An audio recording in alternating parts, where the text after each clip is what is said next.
It's interesting, isn't it, when you think about it with Meghan Markle? You know, you do look at her career, and one might suggest, of course, that she had a stellar start. Her father, as we know, did a lot to help promote that said career. But more importantly, you know, she decided once again that when she'd moved into the realms of the British monarchy, that she didn't necessarily need to keep in the role of acting. But then what happened was an explosion, some might say a backlash. And now, as we've seen with that recent deal with Spotify that literally shattered into smithereens, what is next for Meghan?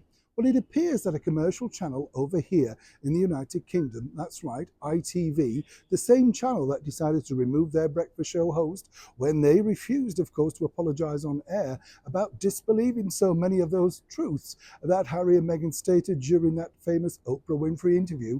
Well, things are about to change. Is it desperate times? As ever, let me explain. Hi, good morning. Neil Sean here in the very heart of 10 Downing Street today. Hope you're keeping well. We'll have a quick wave. Yes, I'm looking for Rishi. Well, actually, I'm looking for Larry, right? I know you all like Larry, but Larry is not coming out to play today. Apparently, he's exhausted. I know the feeling, don't you? Seriously, we all want to know. I've asked the policeman on duty, where's Larry? And they said he's not. I said, listen, they're going to kill me. If they don't see Larry, there's going to be problems. Let's hope he pops out during this broadcast. Back as ever to your breaking royal story of the day. Interesting story this, because as I said, it's interesting times over at ITV, the commercial channel. Quite frankly, they're in the doldrums. Advertising revenue is down, and the boss, Carolyn McCall, has openly said that people should expect shareholders and profits to be a lot less. This is all down to a now downturn of ad revenue. Nothing, of course, to do with the wokery programs and the massive switch off that her and her team have ensued. You get the picture.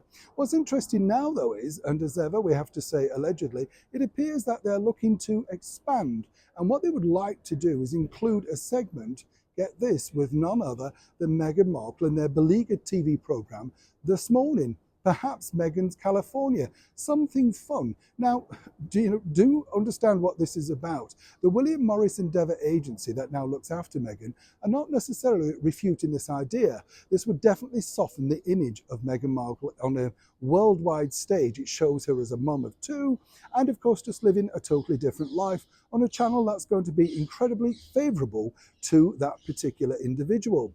Now, what hasn't worked, as we know before, is the 40 times 40, and of course the other broadcasts literally plugging the book The Bench, and more importantly the docu-series. But now what they're looking to do is to soften Meghan's image, and they believe attributing her to something like a very flimsy daytime TV show, which of course has seen the removal of the likes of Philip Schofield and Holly Willoughby, the best place to do this.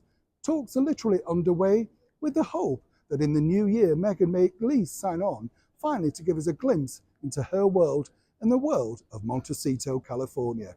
But will this be enough to rescue the fortunes of the ailing this morning? It is a developing story. When I know more, you'll know more. Neil Sean, 10 Downing Street, London.